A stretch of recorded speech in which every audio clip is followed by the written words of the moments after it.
I give a fuck? Why do I give a fuck? Why do I try so hard? Why do I care so much? Welcome to Why Do I Give a Fuck? A cross-cultural conversation between myself, Diane Tate, and Johanna Thompson. In these times of great struggle and possible shift, we ask ourselves, why do we give a fuck about any of it? How does the lens we see the world through impact what we see? And what do we do about it? Hi! Hey. Just to be transparent, we have been having a conversation, and then we're like, this is the conversations that we're having. So we've been talking about so many things: Alligator Alcatraz, rolling into Diddy, possibly, and like the effects, like the real world experience and effects that are happening, like even with the weather and things like that, because of all of the way that legislation is being changed. So. Yeah, where we are recording this on a holiday that I no longer acknowledge or celebrate. I know I'm acknowledging it by saying this, but I feel like it's interesting context because so much is happening today as the U.S. territory celebrates the bullshit independence.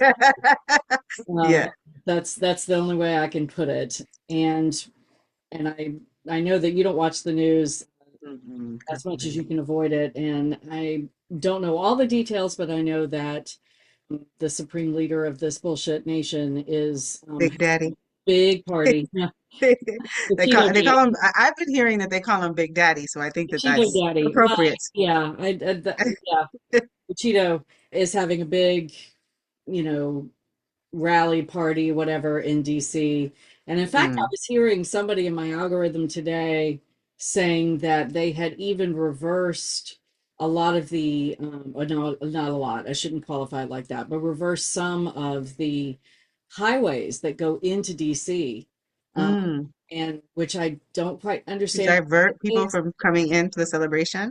I don't know. I would imagine they would make it so that people could come in, not necessarily people couldn't leave, but once they come in, how difficult is it for them to leave? And just the weirdness about that, why would you freedom of movement and, U.S. nation capital. Like it's so wild, all the things that we're seeing. For this holiday, for the longest time, we called it and celebrated it as the 4th of July.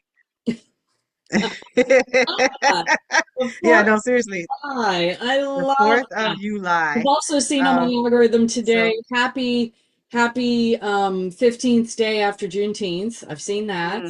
Okay, I like it. I like it. Happy 4th day after Pride. So, people are claiming that's a really cool reframing of it. Yeah, man. Renaming it for sure. But just for context, yesterday the quote unquote big beautiful bullshit bill got passed the Congress, and at this party he's throwing today, he's supposed to sign it. So, and it has just disastrous repercussions to anyone who is not a billionaire. And so we can talk a little bit more about that or not. There's so many. Well, we could talk about like how do we become billionaires in this moment, because like what else is going to be helping and saving us? Like this, this man Big Daddy is like really doing some. I mean, it's amazing to watch and to see, and to also see like how, if you think throughout history and when we're in school learning history, I always think about, if I was existing and present in that moment, what is it that I would be doing? Right? I kind of had like a little bit of breakdown because I'm like, I'm not doing anything other than surviving myself, but I do know that there's like major horrific atrocities happening to humans in proximity enough for me to get to them, but getting to them to do what? Right. I have absolutely no idea. And like the reality of sitting in that intense internal discomfort, especially because in this moment I'm in Florida. Had to come because my so sorry babies are here. I know. You're there with family, and I'm glad you're with family, but I'm so sorry you're in that state. No, it's a real thing, and it's like a real scary thing. And so say, and I keep on letting folks know back on the island that today is a really big holiday, and no one is really asking like what's the holiday or anything like that, but just thinking about the celebration of independence and then the way in which independence was gained through a lot of violence, and loss, and people reaching for what they considered to create as their own liberty and freedom, Mm, and how in this very moment liberty and freedom is being limited, excuse me, and eliminated from so many humans' lives, yeah. throughout Florida. I was mortified. I got a text message of them sending a request to buy an Alligator Alley T-shirt, to my text message, and it's something like with an alligator and bars and ice. I don't even know if we want to promote it in that way. Mm, um but yeah, no, it was like just mortifying that like we know that these atrocities are happening, and these atrocities are happening very much like what I've heard of the Holocaust, or what I know of the history of like slavery in the United States. And on this day, I don't even want to go outside because I said to someone the other day, I don't want to go outside because white people too happy. yeah. Oh yeah. Meaning like the risk Yeah. to my life and welfare is serious. Yeah. Yeah, I've heard folks that are opposed to, for those who may not have heard, if you're not on U.S. territory, what Jay's referring to is called Alligator Alcatraz. It's a new detention center that our Concentration camp. it is a concentration camp that our president and his cronies have erected in Florida on an old landing strip, apparently an old kind of airport in the Everglades. So I know that Jay knows this, but just for context, the Everglades is one of the most beautiful areas, natural areas in this country. Lots of swampland and cypress trees and everything that comes to mind when you think about being in a deep swamp. That is the Everglades. Exactly. And beautiful, but lots of Mhm. alligators, lots of snakes, lots of it for humans, it can be a very inhospitable space to be in. And Mhm. it is protected. It has been protected in the past, and so this is the place that Trump has chosen to erect this concentration camp for immigrants, migrants, folks that are actually U.S. citizens that he deems as necessary to deport.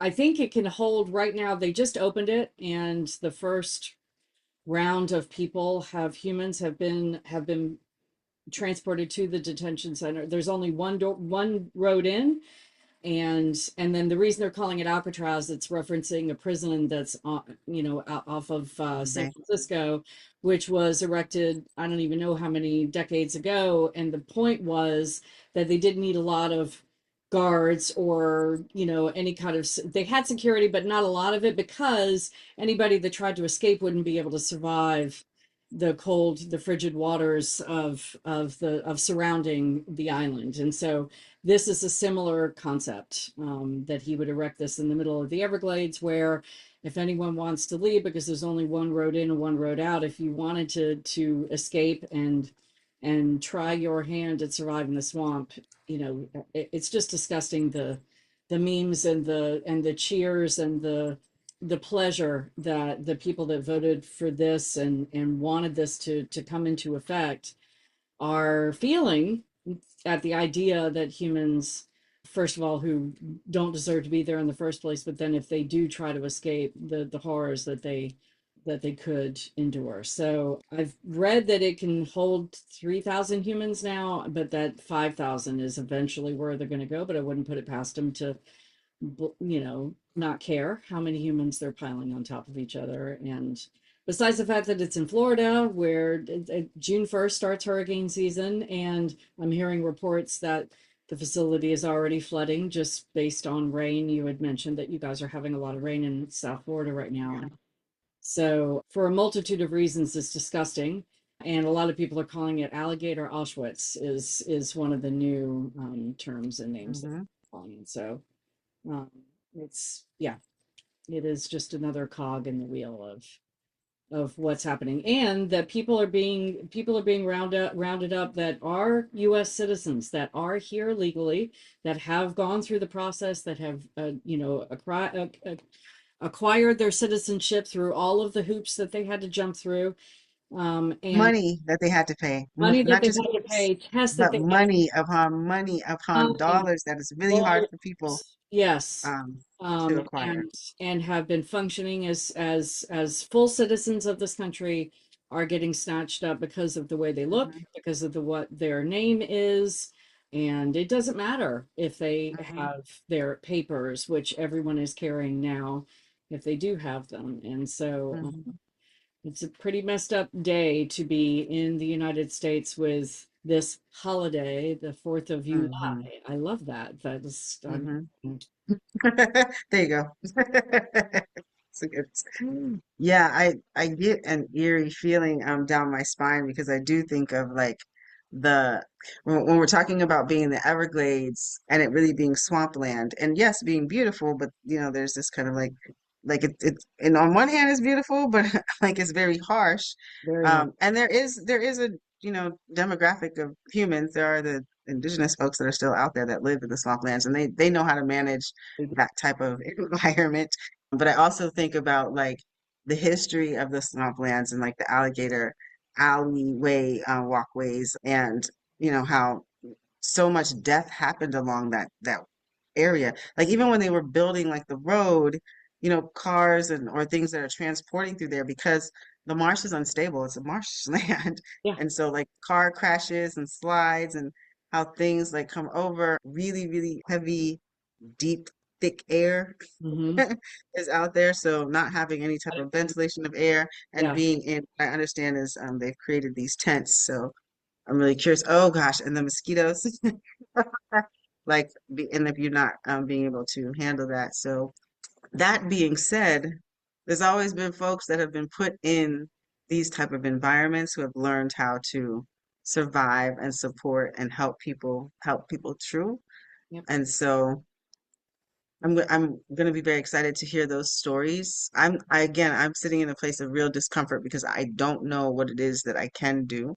I Yeah. also know that I look the way that I look, and so I would be at risk going into that place. This is where you make the decision of like, and I don't even know if I went into that area, there's like how far I would even be able to go. Right. Um, Yeah. and not having the resources, having like those water fan boats that they ride over the Everglades, Right. deeper Yeah. down Yeah. southwest. So Yeah. yeah, it's just yo, if folks know have some type of resources to be able to do something to be supportive, but also, if nothing else, to understand the conditions, the like basically death camps that are being erected. So, Yeah.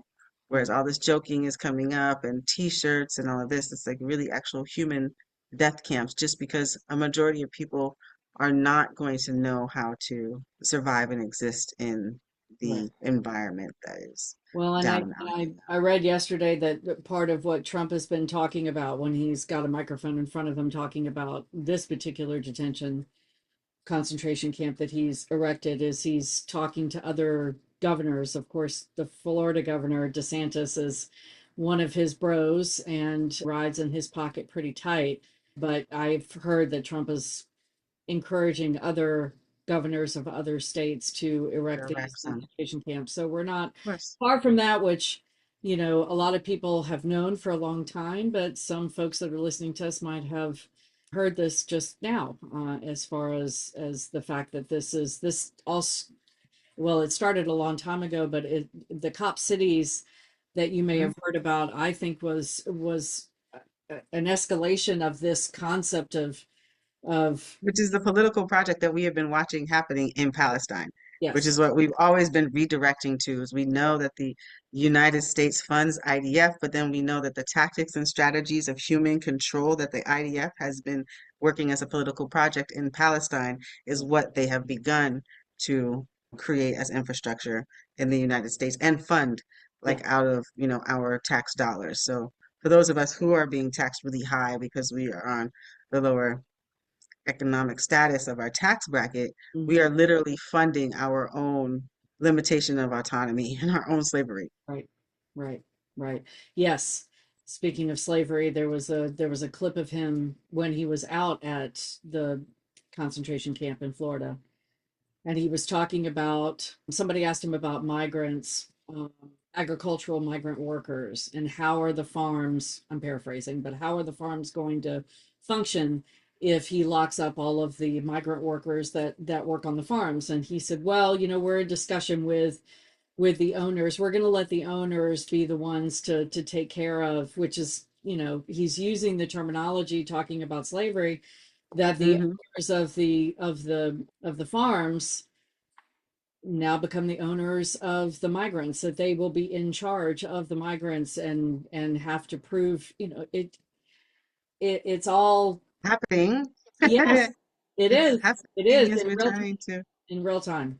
I know that you and I aren't necessarily surprised by that, but there might be some folks that are listening that are surprised. And if your algorithms or your news sources are not talking about this, then I encourage you to get new news sources, and I encourage you to seek out new voices, because the propaganda machine in the US territories and possibly around the world, I don't know exactly how it's landing. I'd be so curious to hear from any of our listeners that are not on US territory what their news Hmm. is talking about. What are their people talking about? Because we know how the propaganda machine works in this country. And if you're not hearing, if this is the first you're hearing of any of this, then you need to educate yourself. I say that with love and urgency, because it's real. And I told you that I took a training last week about, what to do if ICE shows up and how to help. Mm. And I'm What were some of the things that were like most impactful that you learned at that training about how what people are experiencing? Yeah, I mean, it was really about how you can protect yourself, and not me necessarily, but like how to then get the information out to people who need to know this. Like because the difference, one of the biggest things that's happening is that ICE is coming to people's doors with something called an ICE administrative warrant, and it looks like Hmm. this. Um, Hmm. Screenshot that, and then you can kind of look at it a little bit more closely. This is based on New Haven, rapid response, New Haven, Connecticut, because that's where I am, or close to there. This is not a warrant that enables them to come into your home. This is Legitimate one. signed by a judge. Hmm. So the difference is that this is a judicial warrant. This is actually signed by a judge, even though, can we Hmm. even trust that it's actually a judge's signature anymore? Right. But Because I but heard that they're just legislating in and appointing specific judges to do ICE. yeah, because judges are pushing back and saying, I'm not going to sign it. But just that particular aspect, that if you are seeing ICE anywhere and you come up as an observer and you want to help, start recording and ask them what their badge number is and what their name is. And if they won't give you that information, it's entirely possible they're not really ICE, but they're getting much more emboldened to not give us that information. There have been conflicting Mm. stories about whether or not to ask the person who's being attacked by ICE what their name is. I've heard reports that it's good to ask them what their name is and get it on record, because they could just disappear and you don't know where they are. But I also heard that it could be detrimental to ask what their name is, or to get it on a recording that you then blast out. Right. Open them up. So it's there's conflicting stuff, but I have a person that does the yards for folks in my neighborhood, and we engaged him when we moved into this house to do our yard. And he was here yesterday, and I was going to give him these one of these cards. He Hmm. doesn't speak a lot of English, and I don't speak hardly any Spanish, so I went on my translate app, and Yeah. I created a message to say, I don't know what your citizenship status is. It's none of my business, but I'm worried about you, and I want to give you this information. Oh, okay. But he left before I got a chance to do it, and Oh. that he was gone. So I'm going to try again. And so those are just the little things that that I can do as a, Mhm. a human to reach out to the people that I know that might be at a higher risk. And but it is scary. The one thing that I would offer to maybe consider editing is not targeting the citizenship status of the person you're giving the thing to. And so Mm, I would make it more like if you know anybody who needs to be protected from ICE, love then that. here's some information that Yes. they can have. Because if you're highlighting someone that you think that they might be, then their brain is going to start being curious as to why you even are Yeah. thinking about Sure. it. You know what I mean? So it's Yeah. more to be like, if you know anybody in your community who might be at risk, here's some information and do with it what you like. And then it doesn't make them think, oh, Right. does she think that I'm illegal? Right. Yeah. Because I that could didn't freak know how someone to, I out. struggled over that wording. I wasn't sure Yeah, how to put it, and because I know that on every level I'm profiling him by even bringing this up, but I've also known so, people that look like me that have asked their one of person course. knew their super, and she said, I just want to check in with you and make sure you're okay, and he's like, you're the person that's the only person that's asked me. Yes. Thank you so much. So yeah, it's a thank you for that wording. I appreciate that Yeah, correction. That's a yeah. much better way to approach it. It's just helpful because then it Yeah, can be opened up to any person. right, right, right. And so yeah. Yeah, Yeah, yeah. yeah. No, but yeah, that's actually a good thing to do. Everybody here in Miami is a migrant, I know. literally, either being, from European, from Russia area, Asian folks, Miami is a very yeah, and Caribbeans, you know I what I know mean? some of All it's through South interesting, Americans. but So it's just like one person asking another is literally ridiculous in Miami in particular. Now, maybe if you go up a little bit to Fort Lauderdale, then you start, but in Miami in particular, I can't even imagine anyone asking the next person because everybody is yeah. from Do you some other. feel? Have you gotten the sense that the energy in Miami is any? Not at all. The thing that's so wild to me is I'm like, yo, people are moving like there is like nothing is different, like nothing is. I don't literally, and I know also Miami has that very vacation party feel, Mm, but then there is the demographic of humans that are living here who are like the workers of the service industry. And I'm talking about all levels, from executives, yeah, doing service provision to the actual like on the ground workers. But I am particularly like shocked that folks do not at all seem to be rattled more. And I'm that's curious also because the reality of like ICE raids, this is not a new conversation for right. Miami and for people who have existed here trying to have their citizenship or, Yeah, the what was the 1 foot rule from like the Cubans coming over a very long time ago, all of the things with, Haitian pop, like that is continuous and ongoing. We have like the workers that come over as kind of indentured servants who work in people's homes right, here right. that have gone missing, have gone like unpaid, who've like fallen into these kind of indentured servants Yeah, slave yeah. relationships with the people who bring them from South America to do the housework and childcare. So that might be a condition of the fact that I just see people in their normal, what seems to be like their normal movement. Of course, the social justice community is providing a lot of education and information. I'm seeing a lot of that. There Gotcha. are a lot of like protests and marches. Not as many as there were during Occupy because of all the threats from law enforcement and the military industrial complex saying, we will kill you, especially down here in Florida.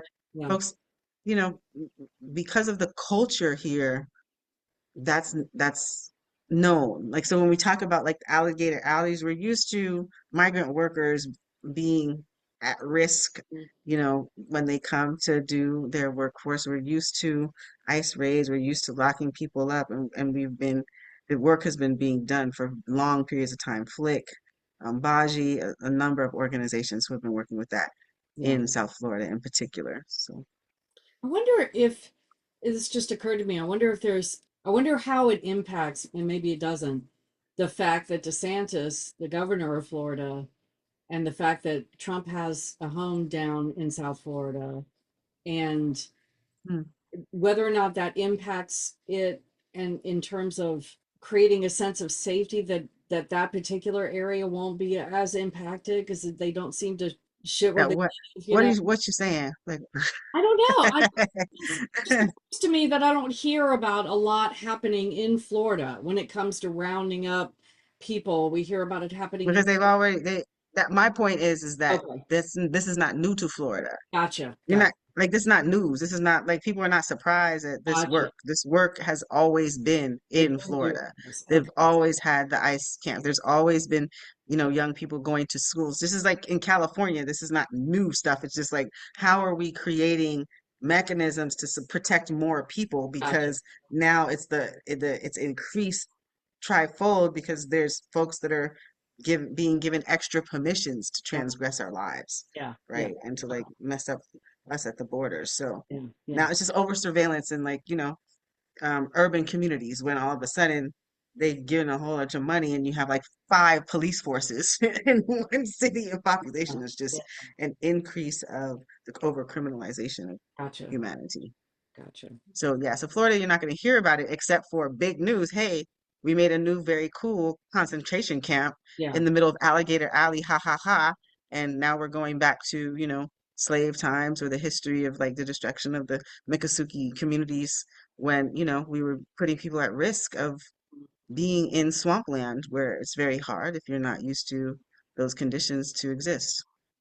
So yeah, and I'm curious to see what it's going to look like across the United States. You were talking like in the last episode about like the borders coming in, and like giving people more permission to kind of transgress those people that are on those edges of different nations. So, yeah. You and I were talking about that, and I don't know if we talked about doing an episode on that. Just to briefly like say that mm, at some point Trump it expanded the border region to be 100 miles from the outer edge of the country in all the way around the country. So there are mm, entire states like Florida that are included in that 100-mile boundary, and it gives the federal agents a lot more leeway to behave without warrants, without probable cause, without all of these things, because as long as you're within that red zone, I don't even know when that happened, when he expanded that. I missed that detail. But yeah, there, again, tactics that they've used in Palestine yeah, when they were, creating borders across. So like soon we're going to be able to see more intense borders across states, right. right? Because that's like sectioning off people and sectioning off their movements. I remember when I was doing a conference with the Dream Defenders, and folks from Palestine were talking about not being able to see their grandmother, who were like two like communities over because they couldn't get past the checkpoints to be able to see grandma. I'm just trying to Yeah, drive, yeah, to see your other family members, but yeah, seeing the over militarization, the over criminalization of just normal human living, you right. know, the biological enforcers that we need to exist, being limited, especially if you're marginalized community folks, non-white folks, I'm gonna just say, whomever you look like. Yeah, yeah. Yeah. Yeah. I was telling you before we started recording that I stumbled across a website that I think is really interesting Mhm. relating to Project 2025. We've talked a lot about that particular political project, and there, there are lots of ways that you can actually read the whole text of that project. But this website that I stumbled across, I think is really interesting. It's a tracker website, so I'll put all the pop-ups and things on to tell you it's project 2025.observer. And Okay. the thing that's really interesting about it is that it breaks it down. And I'm going to invite, we'll invite, I don't know if we have the time to kind of go into it today, but invite people to go on the website and see it breaks down the what's been done, what's in progress, and what hasn't started yet. So you can search topics, you can search departments, you can search Love different that. things that you might be interested in, and see what has been done. And it gives you a long list of the things that it has done, and then what's yet to come, what hasn't been started yet, and what's yet to come. So I thought it was really interesting. That's project 2025.observer. And Hmm. um, and I think it it breaks it down in a way that it's a little easier to, for me at least, easier to digest about the things that are out there that have already happened, that are working right now, and that are yet to come. So, What I'd be curious is to, as when people are like engaging with this technology that's giving you this information and resource, and like we are politically set up for this agenda to move forward at full steam rolling, like mhm, what are the solutions that people are thinking about for protecting themselves and yeah, making sure that they are living in a way that they want to be living? Like I'm thinking about as Hitler was beginning the Dritte Reich and shifting, freedoms for humans yeah, and identifying those humans who were not going to be able to have access and freedoms, or not even that, like Stalin eras, and there's all kinds of places and times throughout history where humankind, where we're at the brink of the moment where these things are happening, and it's like, well, I guess you just have to, I have to come back on my own capitalism for a moment and reflect because I had resources. I'm like, to be able to shift what my experience could potentially be and then like set up um, an escape route from what I would hope, for my daughters if necessary.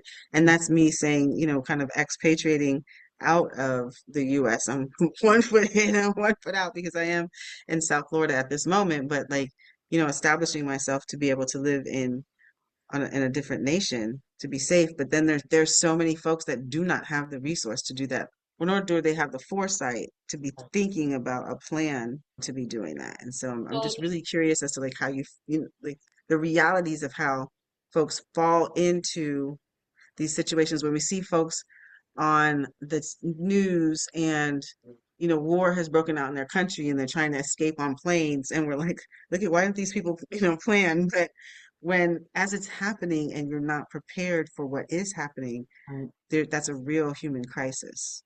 Well, and for anyone on U.S. territory, I mean, the last, and it may have changed, I haven't Googled it since, but the last percentage that I saw of US folks who had actually had a passport was less than 25%. Oh Uh, wow. And see, you don't even think about that when you're in so privilege. yeah, Hmm. privilege, sense of just the expense that it takes to even to try Hmm. to leave this country, especially, Yeah. if you're like, if I'm on the East Coast, if I wanted to go, off of someplace over after the West Coast, it takes, you know, enormous amounts of money to get all the way over on that side of the coast and then to go further to get out of this country. So it just feels, I think for a lot of folks, it just feels so unattainable and Hmm. unaccessible. And I'd be curious. I'll do some research to try to see if I can get updated numbers, but I would be curious to know if more people have been, especially since he got voted in again, if more people have been getting their passports and been preparing for that Mm. possibility to exit. But we also know that they're rescinding and changing people's, especially if they identify as trans, and have Visas.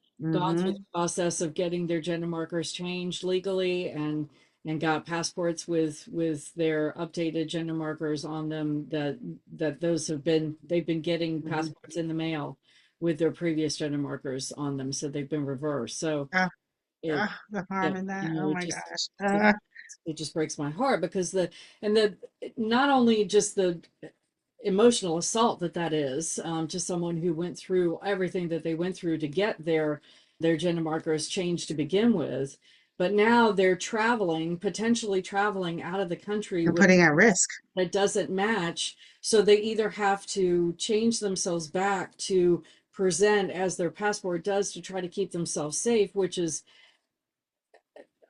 Mortifying and of horrible. horrible, Hmm. horrible. So dehumanizing. Yeah. Yeah, completely dehumanizing. And so yeah, it is a leaving this country has been I think has been, one of those indoctrination pieces that over so many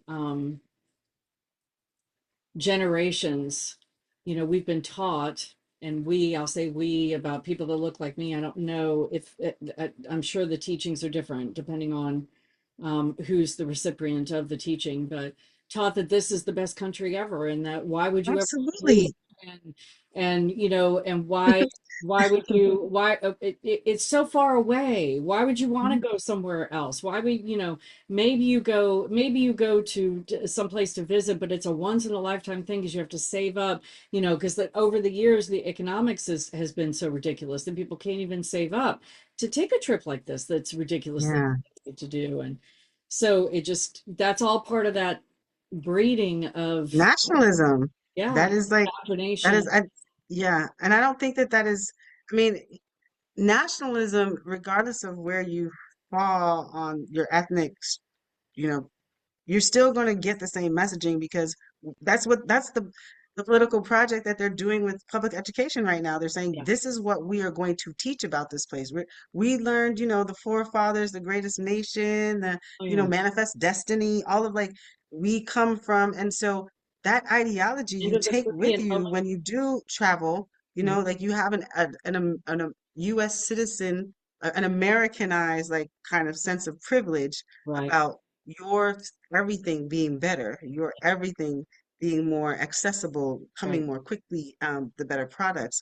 And right, that is not the truth, but you believe it because that is how you've been indoctrinated to right. understand your nationalism. Yeah, yeah. So I think that all weighs in to why people didn't have their passports, because they just didn't see the need, didn't see the opportunity, didn't see the access to want to go anywhere else. Why would you want to, And then when we do travel out, we're looking for McDonald's and 7-Elevens and The things that, yeah, the things that we are familiar with, you do, we're with, because that's what right? Because you haven't had the opportunity. I mean, and technology is shifting this experience. Like it's also kind of exacerbating the generalizations that we make about other right, people and other culture. But at right, the same time, you also can get glimpses into things that might be exciting to you that you might not have known existed that you want to experience or know. right. And so there's the opportunity to both explore in a really powerful way and then to overgeneralize in a very harmful way. Yeah, Um, and just to check in on in reflection. But yeah, the more people who have the opportunity to travel, because that is when you expand your understanding of all things. And I know, again, I'm speaking from a very privileged space of being able to have the me, resources and the access to be able to do that. But it's critical. I know back in the day we used to have pen pals and stuff like that, just to be able to have a global connection with people from yeah, other places and other culture. And that was when we used to write. That art is lost, or it's done differently. Let me not say it's lost. I don't want to be negative, but it's done differently. yeah, Yeah. done very differently. Yeah. Mhm. Well, thank you for spending some time with me on this Sure. 4th of July. And Fourth of July, yeah, Alligator Alcatraz is dehumanizing human beings, what the United States have been doing since its founding and erection. yeah, yeah, Because it was yeah. Turtle Island before. It was a land of, I'm not, I don't even know the full history, but it's a land of people existing before the United States created its legacy. No one is illegal on stolen land. That's That's tough. one of my more favorite sayings right now. So anyway, be Mhm. well and Thank you. Yes. hope get off this Good to talk. mainland as quickly as Yes, I you know. As soon as I can. bye. Back to my paradise. Come along. Absolutely. Do I give a fuck? Why do Thanks for I joining give a us. fuck? Until next time, Why as you do I move try throughout so your day, hard? Why do I continue to ask yourself, sabotage? Why do I give a Why Do I fuck? Give a Fuck is produced in collaboration with Johanna and Diane. Music by Norwegian musician Water. See you next time.